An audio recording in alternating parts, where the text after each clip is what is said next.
નમસ્તે, હું ગોરા એન ત્રિવેદી. આજે માગસર સુદ બીજ 22/11/25 એક નાનકડી વાત કરવાની છે. હું બચ્ચું હતી ને ત્યારથી બીજના દર્શન કરવા માટે અગાસી પર જતી.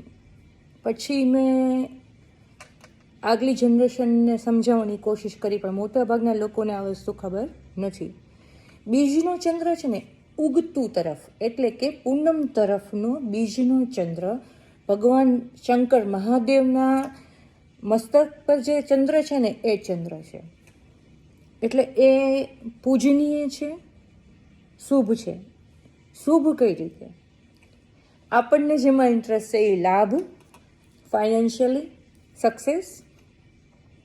જેમ એકમથી પૂનમ તરફ જઈએ એમ ચંદ્ર વધે છે, એવી રીતે બીજ છે એ વધવાનું પ્રતીક છે, પ્રગતિનું પ્રતીક છે, સક્સેસનું પ્રતીક છે. એટલે બીજનો ચંદ્રનું દર્શન કરી, પૂનમ તરફના ઉગતા ચંદ્રનું દર્શન કરી અને ભગવાન પાસે, મહાદેવ પાસે પ્રગતિની, કે જેમ ચંદ્ર વધતો જાય એમ મારી પ્રગતિ વધતી જાય એવી સારા કામની અપેક્ષા કરી શકાય, ભગવાન પાસે માગી શકાય. અને ચંદ્ર માનો કારક છે, એટલે શક્ય હોય તો મમ્મીને પગે લાગવું ચંદ્રનું દર્શન કરીને, અથવા એટલીસ્ટ ફોન પર વાત કરવી. હવે આ બધું છે ને એ એટલા માટે જરૂરી છે એવું મને લાગે છે કે હું મોટાભાગની જિંદગી ઇન્ડિયામાં જ રહી, પછી 5-1 વર્ષ હું કેનેડા રહી. અલગ અલગ કલ્ચરના લોકોને હું મારા લેટ 30sમાં મળી. બધા જ, કોઈ ધર્મ, કોઈ સંપ્રદાય, કશું નામ નથી લેવું, પણ દરેક વ્યક્તિ કશીક કોઈક વસ્તુમાં માને છે. શ્રદ્ધા છે ને એનું મહત્ત્વ છે. કોઈ કદાચ આસ્થાના પ્રતીકો છે ને એનું મહત્ત્વ નથી, પણ આસ્થા છે એ મહત્ત્વનું છે. આપણે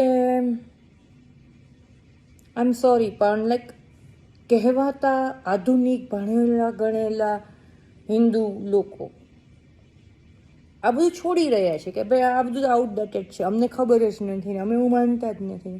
હવે જ્યારે સ્ત્રીઓ જ નથી જાણતી તો એના બાળકોને શું શીખવવાની છે? અને ઘણા બધા બાળકોને ખબર જ નથી કે બીજનો ચંદ્ર અને મહાદેવના મસ્તકનો ચંદ્ર એક આકારનો છે. આટલી હદે તમે ગાફેલ છો એમ. તો મારી તમને બધાને વિનંતી છે કે બાળકોને આ વસ્તુ સમજાવો. યસ, તમને કેવી રીતે ખબર પડશે? મારા ખ્યાલ પ્રમાણે તિથિ તોરણ નામનું જે પંચાંગ આવે છે ને દેટ્સ મોસ્ટ સ્ટાન્ડર્ડ.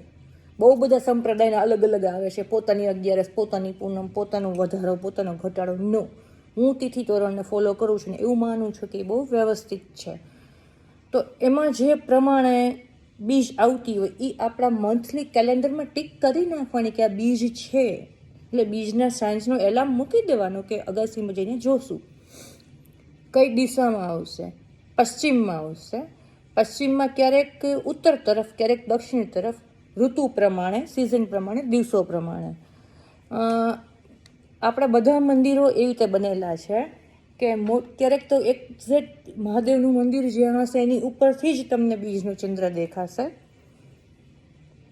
બહુ ઊંડા કારણોથી કહું છું કે ધર્મની રક્ષા કરવા માટે નાની નાની વસ્તુ આવનારી પેઢીને શીખવવી જરૂરી છે.